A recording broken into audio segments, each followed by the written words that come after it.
Bien, bonjour.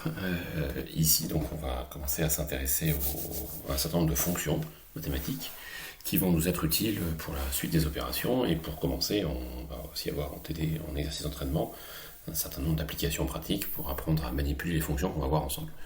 Il y en a un certain nombre avec lesquels vous êtes déjà normalement familier, plus ou moins suivant votre cursus, et d'autres qui seront probablement complètement nouvelles pour vous, et donc on va les introduire progressivement au long de ces différentes vidéos, puisque ce sera un cours mais tronçonné en plusieurs vidéos pour que vous puissiez un peu aller de l'un à l'autre facilement. Si d'aventure vous voulez revoir un fichier plutôt qu'un autre, voilà. On va essayer de rendre les choses un peu plus saucissonnées. Donc comment est-ce qu'elles vont être saucissonnées? On va avoir d'abord tout de suite après quelques généralités sur les fonctions, enfin 2 points essentiellement. Ensuite, on va étudier les logarithmes, les exponentielles, et après on va aborder les fonctions trigonométriques, où on va commencer à introduire des fonctions plutôt nouvelles pour vous a priori dans les fonctions trigo. Après on verra les fonctions réciproques des fonctions trigonométriques que vous n'avez probablement pas déjà étudiées, et puis on finira par les fonctions hyperboliques, qui elles aussi seront probablement nouvelles. Et dans la dernière partie, on travaillera sur un ou deux points précis concernant les polynômes. Voilà. Donc tout ça, il faut le voir comme une espèce de boîte à outils. Il ne s'agit pas d'apprendre par cœur tout ce qui va être présenté ici. Toutes ces fonctions vont être dans le formulaire et vous aurez accès à toutes ces informations, y compris aux examens. Le but du jeu n'est pas d'apprendre par cœur ces réalités, enfin ces fonctions, mais d'apprendre à les manipuler et puis de voir un peu à quoi elles nous seront utiles par la suite quand on fera différents types de calculs.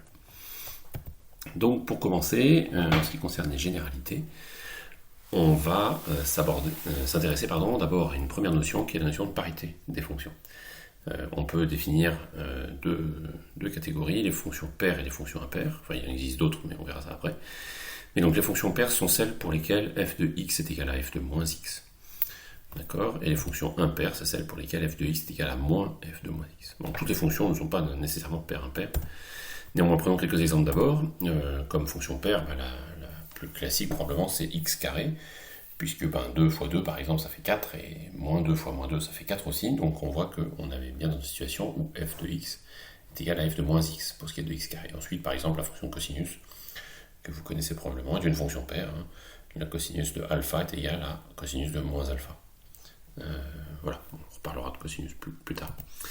Ensuite, pour ce qui est des fonctions impaires, le cube, la fonction x cube, 2 au cube ça fait 8, moins 2 au cube ça fait moins 8, on est bien dans une situation où f de x est égal à moins f de moins x. Voilà, et la fonction sinus par exemple, sinus x est une fonction impaire, sinus alpha est égal à moins sinus moins alpha. Voilà. Voilà, donc ce sont 4 petits exemples, juste pour fixer un petit peu les idées sur des fonctions qui pourraient être soit paires, soit impaires. Néanmoins, certaines fonctions ne peuvent être définies comme étant ni paires ni impaires du tout, parce que purement et simplement leur domaine de définition ne le permet pas, par exemple. Racine de x n'est définie que pour les entiers positifs, les réels positifs, ou nuls. Et donc on ne peut pas être dans une situation où on peut mettre en relation f de x et f de moins x, parce que si racine existe pour 4, la racine carrée de moins 4 n'existe pas, en tout cas pas dans l'ensemble des nombres réels. Donc la notion de parité ne s'applique pas à la fonction racine de x. D'autres fonctions, en revanche, sont à la fois paires et impaires, dans le sens qu'elles ont une composante paire et une composante impaire. Elles ne sont plutôt ni paires ni impaires, mais elles ont une composante paire et une composante impaire. C'est-à-dire qu'elles peuvent se définir comme étant la somme d'une composante paire, fp, et d'une composante impaire, fi. Alors si on a affaire à la fonction elle-même, on peut déterminer la valeur de fp et de fi en écrivant que fp, la partie paire, est égale à f de x plus f de moins x sur 2, et la partie impaire, c'est f de x moins f de moins x sur 2. Vous voyez que si vous faites la somme de ces deux termes-là, fp et fi, vous avez bien f de x plus f de moins x plus f de x moins f de moins x, donc ces deux termes-là disparaissent, ça fait 2f de x sur 2, ça fait f de x, donc la somme de fp et fi, avec ces déterminés-là, fait bien f. Voilà. Bon, c'est tout, puis vérifier, pour le coup, de votre côté, que quand on écrit comme ça une fonction, on obtient bien une fonction qu'on peut caractériser comme étant paire, et quand on l'écrit comme ça, on obtient bien une fonction qui se caractérise comme étant impaire. Alors, ce qui peut être utile en pratique, c'est de savoir comment vont se combiner les parités des fonctions. Alors, on va considérer des fonctions paires qu'on va noter par des indices P et impaires par des indices I. Et puis une fonction qui ne serait ni paire ni impaire, on va l'appeler G simplement, enfin sans indice de façon générale.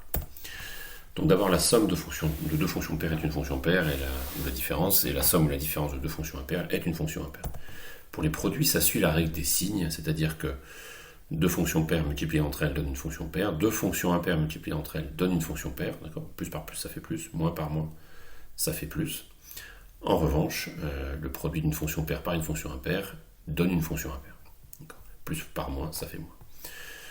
Voilà, donc c'est complètement analogue à la règle des signes, ça vient de la règle des signes d'ailleurs. Ensuite, quand on a une fonction fp qui est paire, sa dérivée f'p est impaire, et quand on a une fonction fi qui est impaire, sa dérivée f' est paire. D'accord ? Donc une inversion de parité quand on dérive des fonctions dont la parité est bien définie.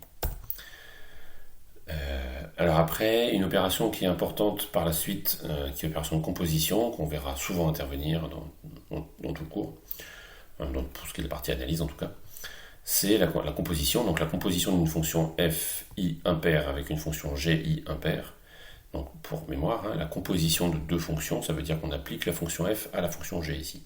Par exemple, si f et i, c'est la fonction linéaire impaire, c'est le sinus, et que gi c'est x cube, ce qu'on est en train de dire, c'est que sinus de x cube est impair. Fi rond g de i est impair. Pareil, ici, si on applique la fonction paire à une fonction impaire par composition, on obtient une fonction paire. Fp rond g de i est paire. Et g rond fp, c'est-à-dire quelle que soit la parité de la fonction g, pourvu qu'elle puisse être définie comme étant paire, impaire ou un mélange des deux, si elle est composée avec une fonction paire, g rond fp est paire. Voilà. Maintenant, la deuxième grande notion qui va être très importante pour la suite, c'est la notion de fonction réciproque. Alors donc pour mémoire, la réciproque d'une fonction, f de x, c'est une fonction qu'on va noter souvent, les anglo-saxons notent même strictement toujours comme ça, f-1 de x. Alors parfois c'est un peu confusant, il faut faire attention à cette notation parce qu'on sait que puissance moins 1, par exemple si j'écris x puissance moins 1, ce que je veux dire par là c'est 1 sur x, 1 divisé par x. Dans le langage des fonctions, ça peut vouloir dire ça, et ça peut aussi vouloir dire fonction réciproque. Donc en fonction du contexte, il faut faire attention au sens de cette expression f-1 de x. Et donc maintenant, si on effectue l'opération f-1 de f de x, si f-1 est bien la réciproque de f, on retombe sur x. C'est-à-dire qu'elle annule l'effet de la fonction f, si vous voulez. Et ensuite, f de f-1 de y donne y. D'accord ? Donc elles se compensent l'une l'autre, entre guillemets. On va voir des exemples tout de suite. Donc comme exemple, une première relativement évidente, si on considère la racine cubique de x, c'est en fait la fonction réciproque de x au cube. Bien que si vous prenez racine cubique de x cube, vous obtenez x. Voilà, elle se compense l'une l'autre, donc racine cubique de x est la fonction réciproque de x cube, et x cube est la fonction réciproque de racine cubique de x. Sur R+, la fonction racine de x est la réciproque de x au carré. Si vous prenez une racine de x et vous l'élevez au carré, vous obtenez x. Alors c'est forcément sur R+, parce que sur tout R, en revanche, on peut avoir deux antécédents pour une même valeur du carré, et donc là, on peut tomber sur un cas indéfini en réalité. Donc il faut bien faire attention à ces domaines de définition pour les fonctions réciproques, on verra d'ailleurs dans certains cas. Ça va tronquer les domaines de définition de certaines fonctions réciproques. Ok, ensuite, le logarithme népérien est la fonction réciproque, ou le réciproque de exponentielle x. Ln de exponentielle x, c'est x. Exponentielle de ln de x, c'est x également. Enfin, sont réciproques l'une de l'autre, comme toujours. Et x puissance 1 sur n est la réciproque de x puissance n. Si vous prenez x puissance 1 sur n et vous le mettez à la puissance n, ça veut dire x puissance n sur n, donc x puissance 1, donc x. Voilà. Ok, alors là il y a deux règles sur la composition pour ce qui est des fonctions réciproques qu'il va falloir qu'on regarde rapidement ensemble. D'abord la réciproque d'une composée de deux fonctions g rond f est la composée des réciproques mais pris dans l'ordre inverse.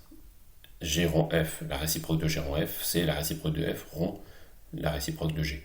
En fait on est obligé de prendre d'abord la réciproque de la fonction extérieure si vous voulez, et ensuite la réciproque de la fonction intérieure qui du coup passe à l'extérieur. Voilà, c'est un petit détail dont il faut se rappeler éventuellement, ça peut être utile de temps en temps, mais c'est pas très important. Pour l'essentiel de ce cours, je suis pas sûr qu'on en aura beaucoup besoin, mais je voulais juste rappeler ça. Et sur la dérivation, là aussi, on verra à l'avenir si on en fera beaucoup appel en TD. Néanmoins, c'est important de savoir que ça existe parce que ça peut être très utile. C'est que la dérivée d'une fonction réciproque, c'est 1 sur la dérivée de la fonction f appliquée à la fonction réciproque. Voilà.